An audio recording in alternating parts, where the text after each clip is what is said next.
In a surprising moment that has reignited discussions about the inner workings of the British royal family, Princess Kate recently made headlines when she appeared to refuse to curtsy to Queen Camilla during a high-profile public event.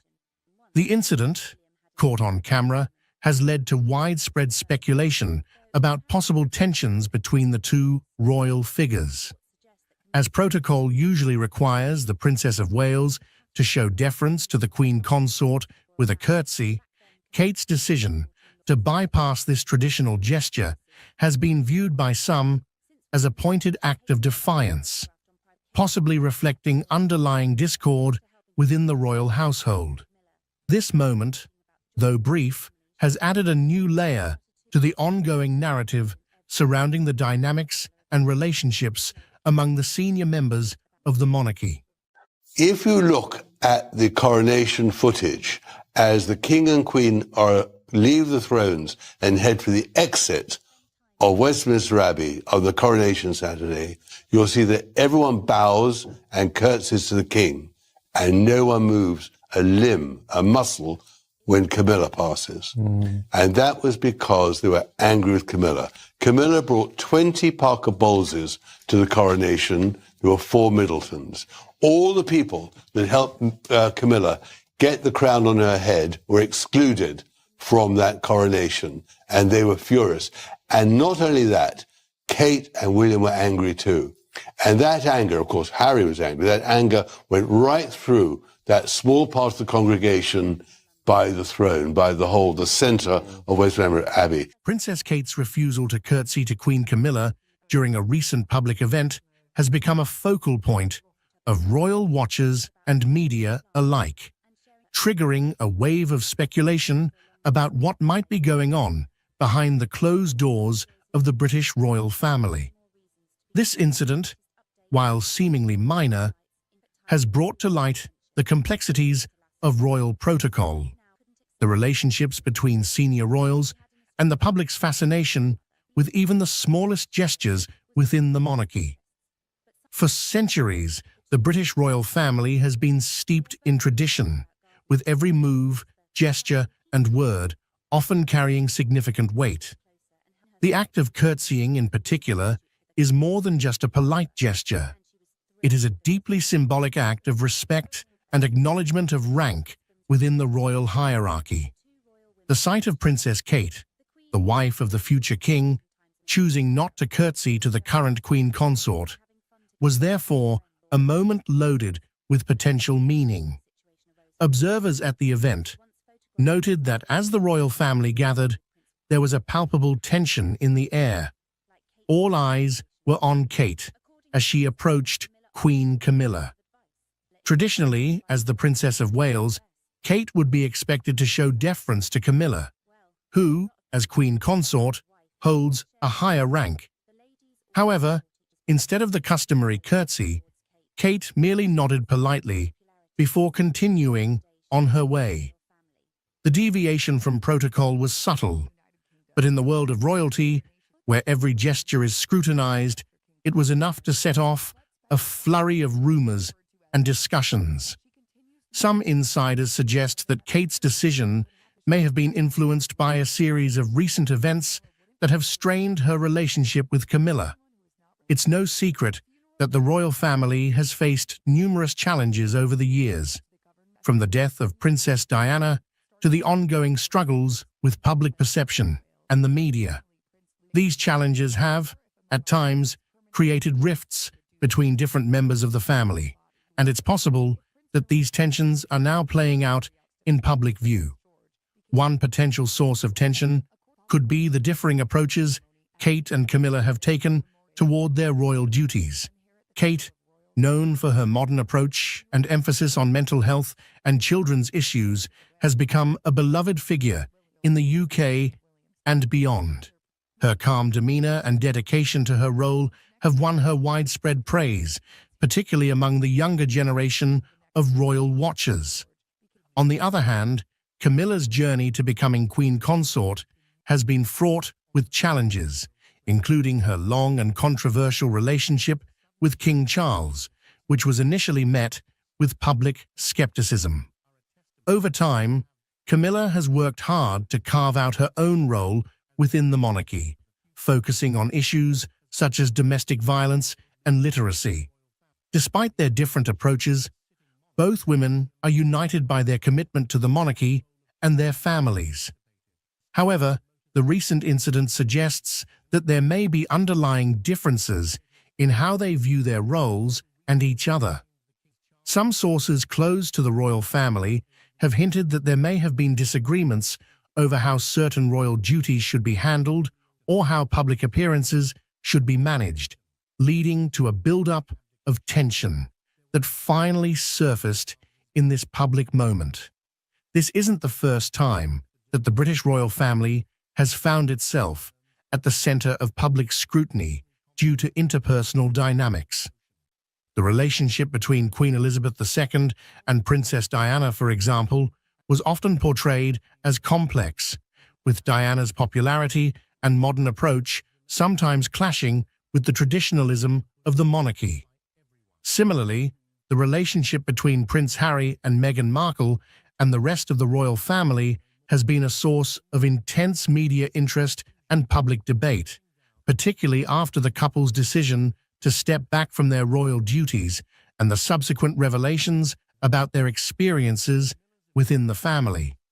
In many ways, the monarchy's public image is shaped as much by these personal relationships as by official duties and public engagements. The British public, and indeed people around the world, have a deep fascination with the royal family, viewing them not just as leaders, but as symbols of continuity, tradition, and national identity. As such, any sign of discord or deviation from the norm within the family is often magnified, leading to intense speculation and debate.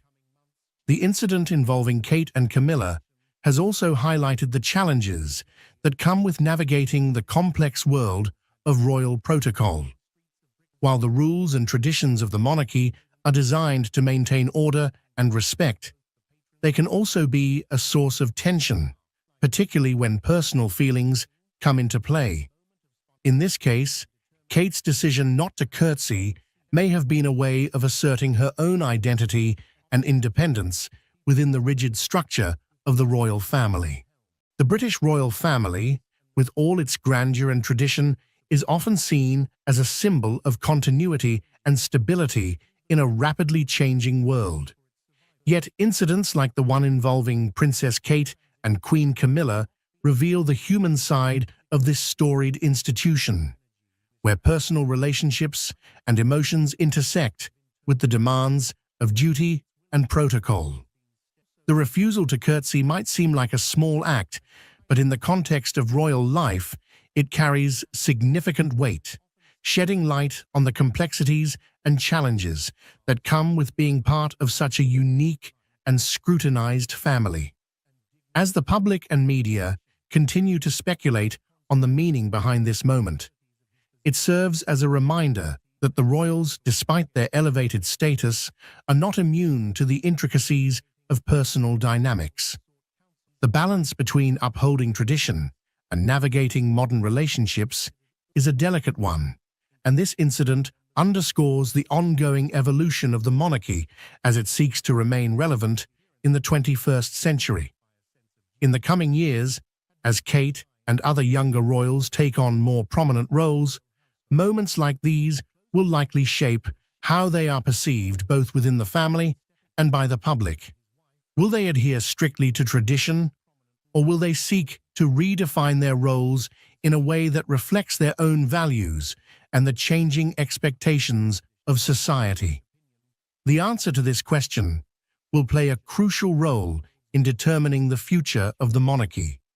For now, this incident stands as a moment of reflection, not just for the royal family, but for all who follow their story. It highlights the ongoing tension between personal feelings and public expectations, a theme that has run through the history of the British monarchy. As the world watches how this situation unfolds, it will be interesting to see how the royal family navigates this latest challenge and what it reveals about the future direction of the institution. Ultimately, the story of the British royal family is one of endurance, adaptation, and the constant balancing act between tradition and change. In a shocking turn of events, King Charles III has stepped down from his role as the monarch of the British royal family. This unprecedented move has sent shockwaves through the United Kingdom and around the world. Camilla, Queen Consort, has reportedly been deeply affected by this development, with sources close to the palace describing her as being in tears.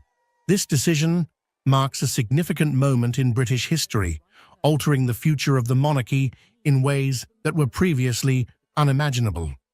The announcement came after a series of private meetings within the royal family, leading to the king's official abdication. The news of King Charles III stepping down as the monarch of the British royal family has reverberated across the globe, marking a historic moment in the centuries-old institution. This decision, which has taken many by surprise, was made following a series of private discussions within the royal family.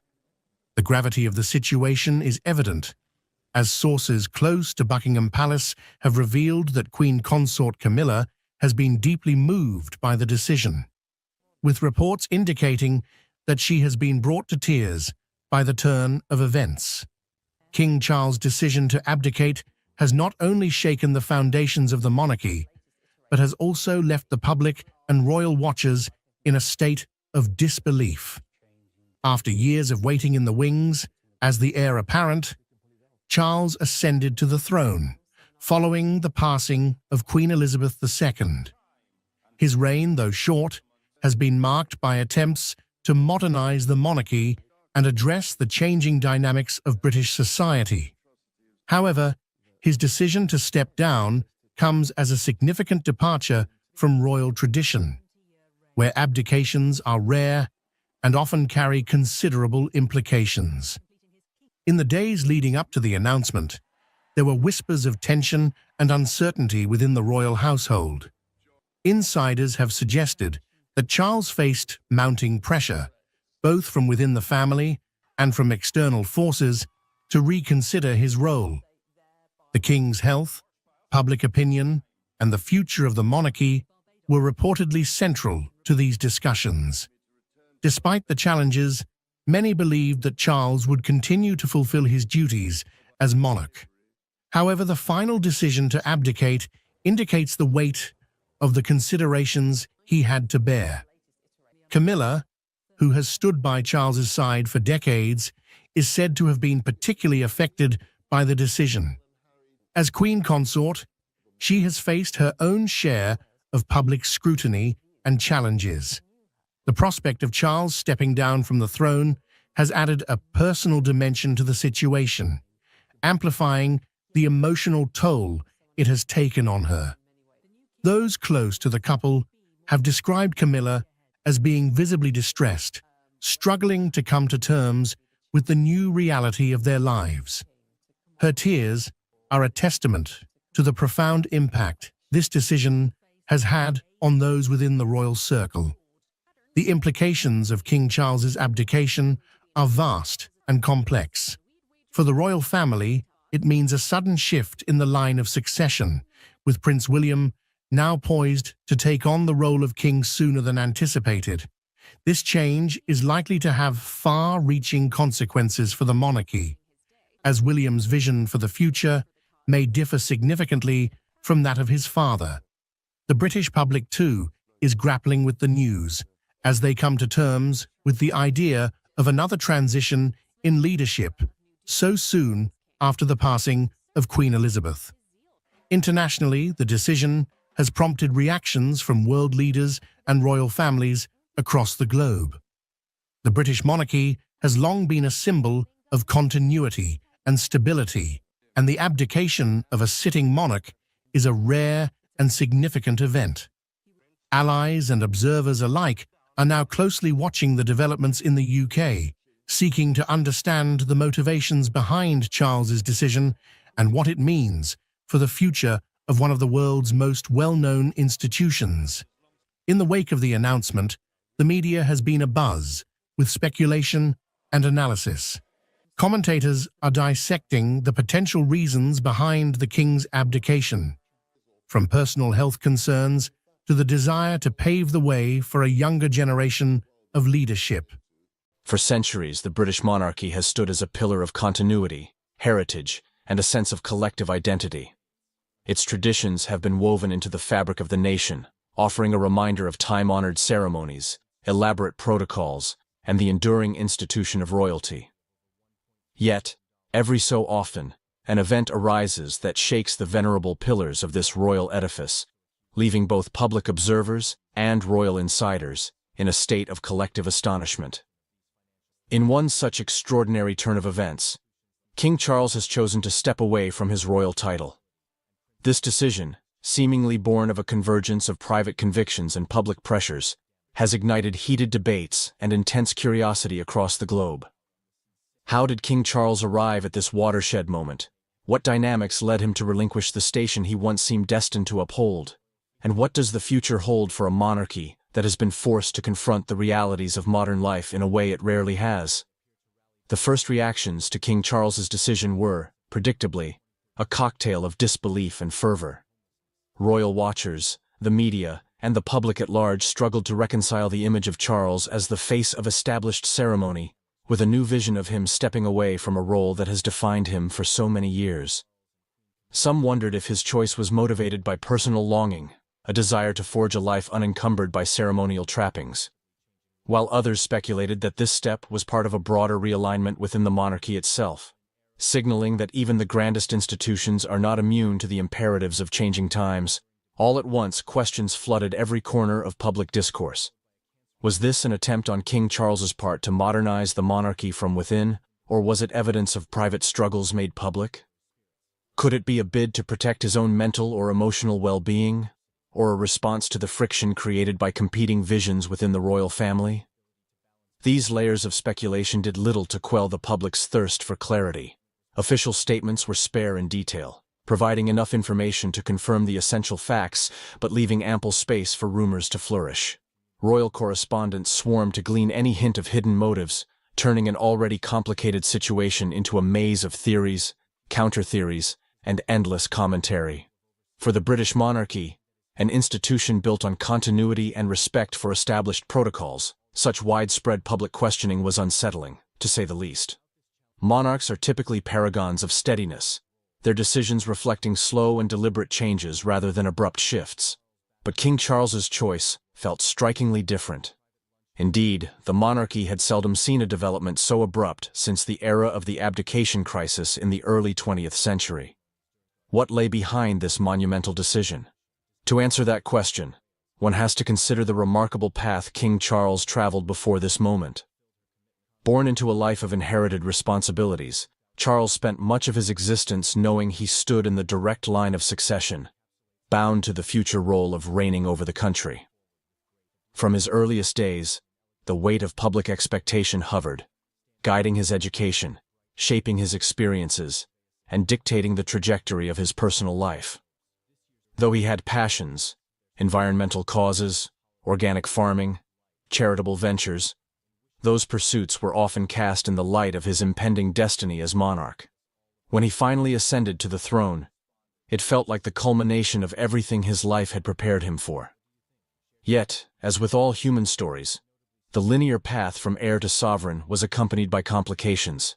Critics sometimes labeled him overly traditional, while paradoxically, some contended he was too outspoken on modern topics such as architecture or climate change. The public's perception swung between viewing him as a figure well-equipped to guide a venerable institution into the contemporary era, or an out-of-touch royal uncertain of how to connect with an increasingly diverse and skeptical public. His personal relationships became fodder for endless tabloid speculation, adding an extra burden to the already colossal responsibilities that come with wearing a crown. Against this backdrop, King Charles's recent decision to relinquish his title seems less abrupt than it might appear on the surface. He had long walked a tightrope between honoring ancient customs and wrestling with the need to adapt the monarchy to modern values. Perhaps the tension of that balancing act eventually pushed him to make an extraordinary choice, to carve out a role not entirely dictated by protocol, but by personal conviction and an evolving sense of responsibility. For outsiders, the significance of losing the kingly title is immense. Traditionally, a monarch's position is sacrosanct, conferred at the coronation and regarded as a lifetime station. That Charles would choose to renounce or step aside from it, even in part, raised urgent questions about how the monarchy would recalibrate, how it could maintain its aura of continuity and stability once its central figure decided to leave that role behind. Public reaction to King Charles's move illuminated a growing divide in how people view royalty in the 21st century. Some segments of the public, particularly those with a deep attachment to ceremonial monarchy, viewed his decision as a betrayal of ancient customs. They argued that monarchy by nature is a lifetime commitment, an unspoken contract that links the sovereign to the people. Others, however, saw in Charles a figure of modern leadership courage, someone willing to admit that old forms must give way if the institution is to endure. To them, letting go of the burdens of kingship signaled adaptability rather than abandonment, suggesting that the monarchy might yet shift its focus away from pageantry and toward more tangible forms of service and connection with contemporary society. In many respects, the monarchy found itself at a crossroads, confronted by a stark existential question. Could an institution that has thrived for centuries on ceremonial continuity reshape itself substantially enough to remain relevant, especially when its reigning figure has stepped away from the formal symbols of kingship? The monarchy is historically resistant to dramatic change, preferring incremental evolution over radical transformation. However, King Charles's decision thrust it into uncharted territory. Royal advisors and family members scrambled to manage the fallout, balancing a desire to respect Charles's personal autonomy with the need to preserve the monarchy's unifying function. Everyone recognized that the significance of Charles's choice would reverberate far beyond palace walls. The emotional dimensions of Charles's action were no less compelling. For decades, he bore the title of Prince of Wales, then ascended to become king, a station that placed him at the summit of royal responsibility. The public often glimpsed the formalities, his participation in solemn ceremonies, his speeches addressing national causes, his presence at key events. Few, however, witnessed the personal toll of such constant scrutiny. The monarchy thrives on visibility. Every gesture, every word, every choice of attire can become a talking point. For a man of introspective bent, who once showed genuine fervor for quiet pursuits like reading philosophy or planting trees, the day-to-day demands of monarchy were draining on both emotional and intellectual levels. Stepping back might have been an attempt to reclaim a piece of his own identity, an identity that had remained subsumed by ceremony for much of his life. Observers also note that King Charles's choice may have been deeply influenced by the example of others within the family and beyond. Modern royals like William and Catherine have already shown a flair for embracing new forms of outreach, social media, and more casual public encounters, arguably broadening the monarchy's appeal. Might Charles have felt overshadowed by the ease with which the younger generation navigates the digital age, or possibly inspired by the notion that monarchy can be flexible? Moreover, one can't discount the impact of global conversations about mental health, personal fulfillment, and the challenges posed by relentless public gaze. Charles might have wanted to set a precedent, that it's permissible even for royalty to choose personal well-being over unyielding tradition. Speculations aside, the immediate ripple effects were profound. First and foremost, the monarchy's protocols had to be re-examined. If Charles is no longer king in the formal sense, who stands at the helm of the institution? Is the heir presumptive automatically installed, or does a caretaker figure step in, pending formalities? The line of succession is ordinarily a rigid sequence, but Charles's voluntary relinquishment tested that rigidity. Was his departure final or partial, and what does it mean for the global network of Commonwealth realms that once recognized him as their sovereign? These details needed to be clarified promptly to forestall any constitutional vacuum or public confusion. Then there was the challenge of reorganizing official duties. Ceremonial functions, such as the state opening of Parliament, trooping the color, and the distribution of honors, typically center on the reigning monarch. If King Charles was retreating from the front and relinquishing the symbolic scepter, who would assume these duties? Would the monarchy parcel out responsibilities among multiple senior members, or designate a single figure to represent the crown? Each possibility carried its own consequences for power dynamics within the family. Some family members might welcome the chance to have a more prominent role, while others might feel overwhelmed by the additional obligations. One cannot overlook the emotional and political ramifications for those nearest and dearest to Charles. Figures like Queen Camilla, often seen as his staunchest ally, faced the delicate task of supporting his personal decision, while also honoring the monarchy's collective needs. Rose Hanbury's name has long held a special resonance in British aristocratic circles, her life seemingly woven from threads of tradition, legacy, and a hint of quiet rebellion. Born into a respected noble family, she grew up surrounded by elegant homes, genteel gatherings, and an ingrained sense of duty that shaped her formative years. Even as a child, she was known for her thoughtful demeanor and a reserved charm that set her apart in a social sphere where confidence and affability are prized qualities.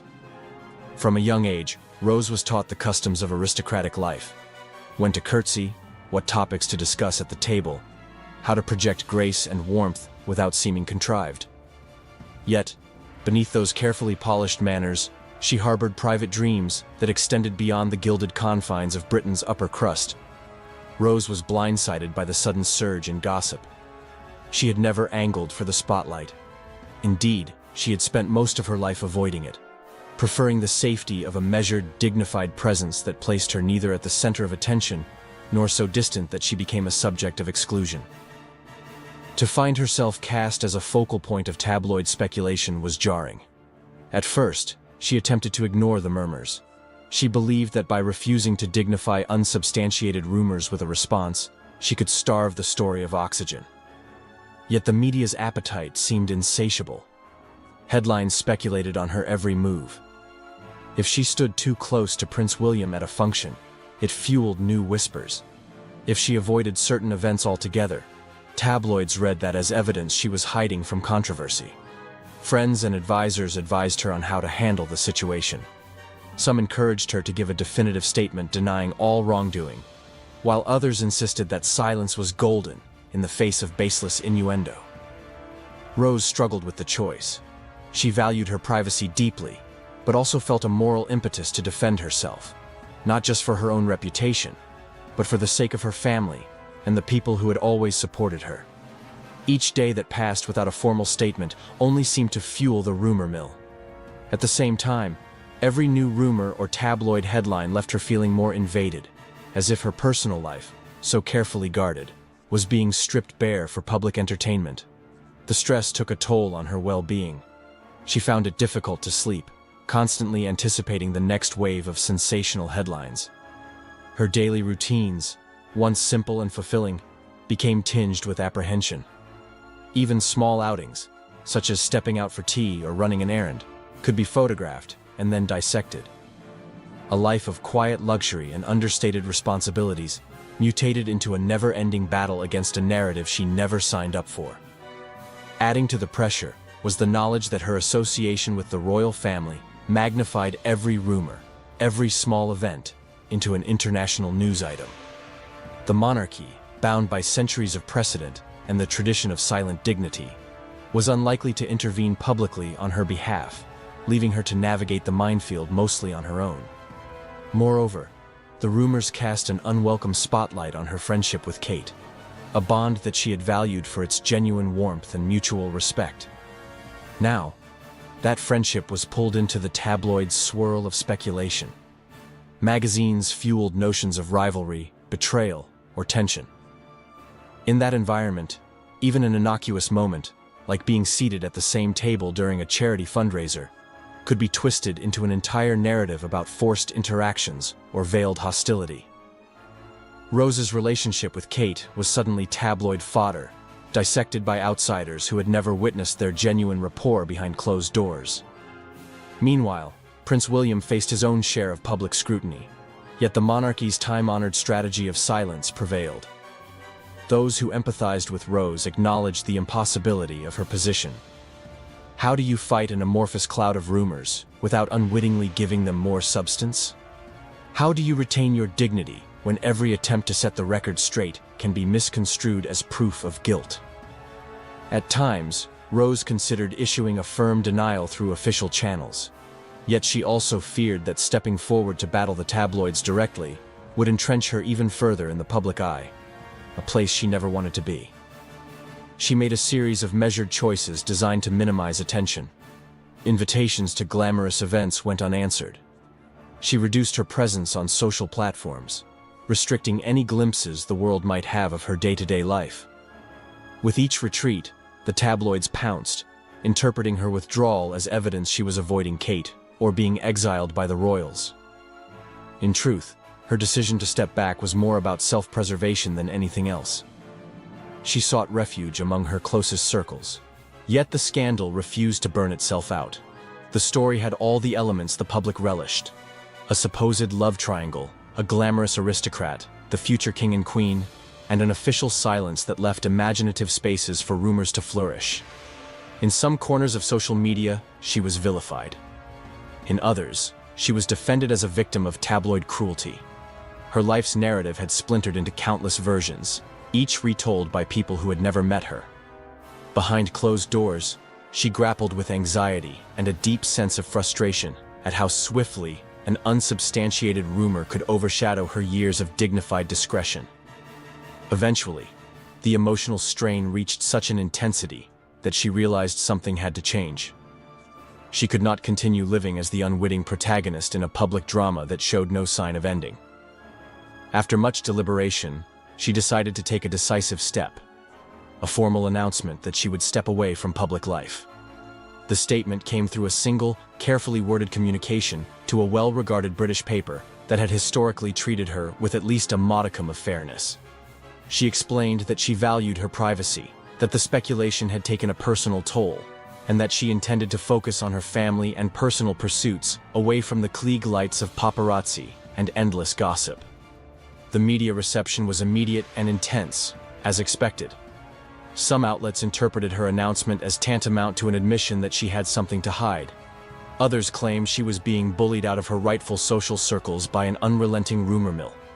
More sympathetic voices framed her departure as a courageous act of self-defense, a measured refusal to let public scrutiny consume her life. Rose, now resolute in her choice, refused to be drawn into further commentary. For her, stepping away was not about winning an argument or feeding a controversy. It was about preserving her well-being and reasserting a control she felt had been snatched from her. Over the following months, she began the practical work of retreating from the public arena. She scaled back her participation in aristocratic events, politely declining invitations that would have placed her in the direct line of tabloid attention. She also shifted her philanthropic energies towards smaller charities and organizations where she could contribute more discreetly. Instead of hosting lavish fundraisers or making high-profile appearances, she worked quietly in the background, offering her time and financial support without any fanfare. Her circle of close friends grew tighter, focused on those who had demonstrated unwavering loyalty and respect for her privacy. There were whispers, of course, that this departure could be temporary, that in time she might re-emerge.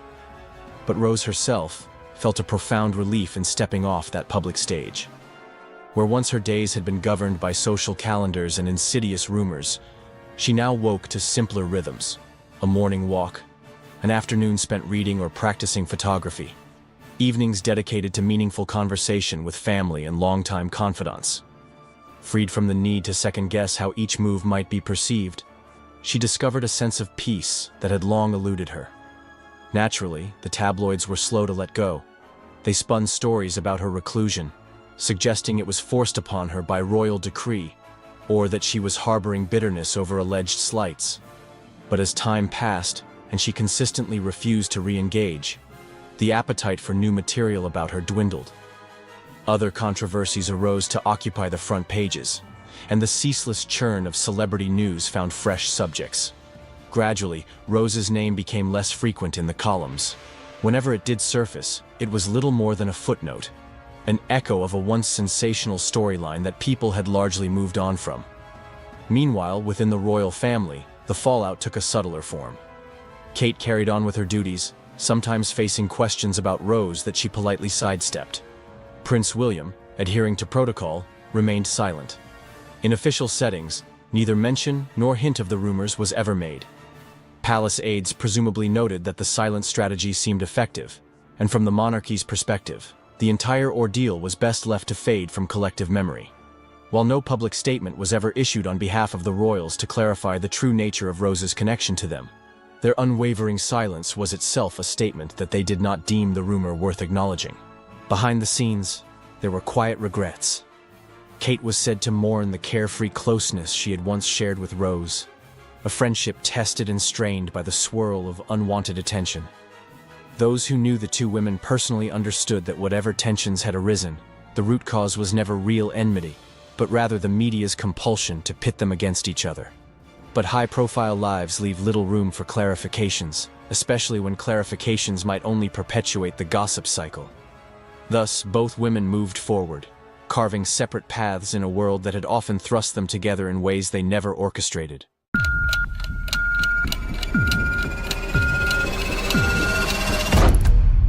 Princess Anne. She has opened up the room and opened up her schedule to do something she rarely does. Just minutes ago, Princess Anne stunned the world with a heartfelt and emotional farewell to Buckingham Palace. Her words left millions of royal watchers in shock as they realized that the royal family is not as invincible as they once thought. In a candid moment that broke royal protocol, Anne opened up about the impact the palace had on her life and how it shaped her journey. But what made this farewell so unexpected? Princess Anne, known for her stoic demeanor, revealed a side of herself that many thought didn't exist. It wasn't just a goodbye. It was a deep reflection on everything Buckingham Palace symbolized for her. Was this a final emotional release or a strategic move? Her words will change how you see the royal family forever.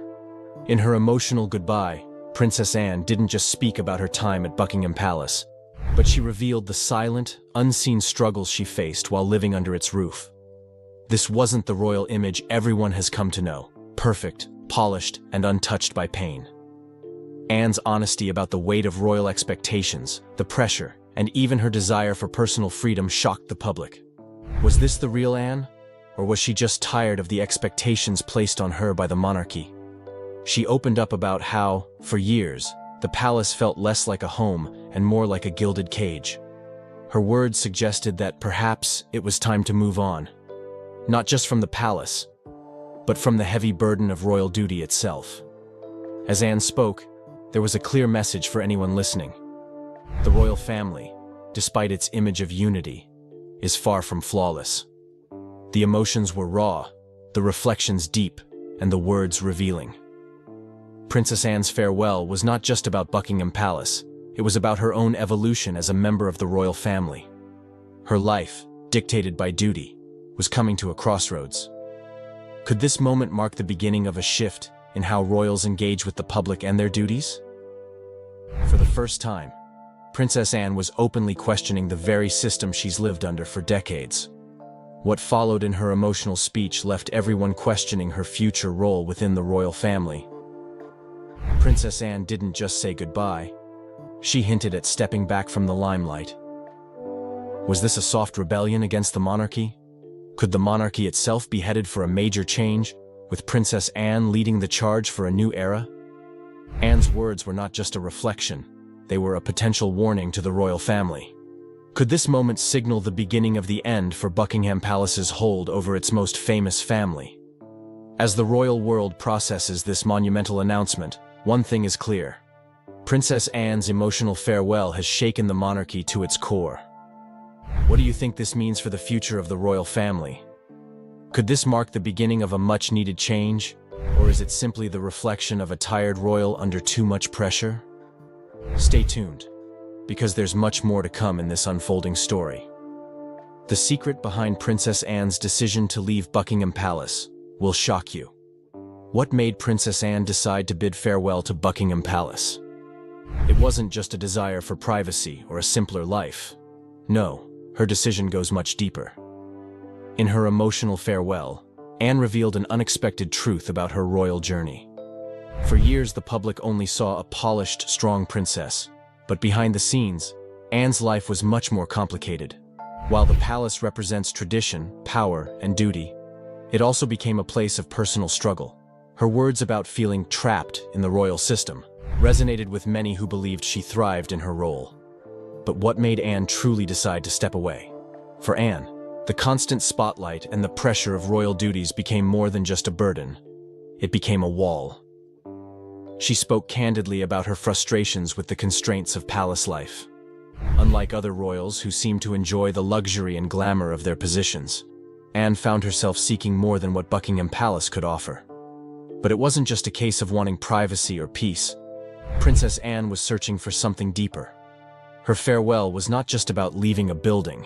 It was about leaving behind an institution that, for decades, had dictated her life.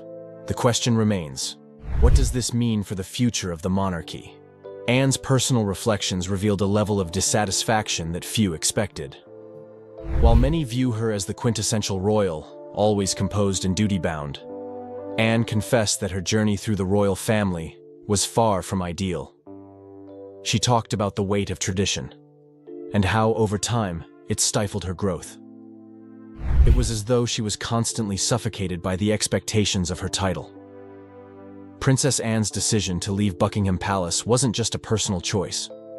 It was a bold statement against the very fabric of royal life. Is this a message to other royals who feel similarly constrained? Anne's exit might be the beginning of a royal awakening that could change everything. The media reaction has been explosive, with some seeing Anne's departure as a rebellion, while others speculate about her deeper motivations. Was Anne trying to reclaim her personal identity? Or was she sending a message about the pressures faced by all royals? Whatever the reason, Princess Anne's words have opened a Pandora's box of royal truths that the public wasn't ready for.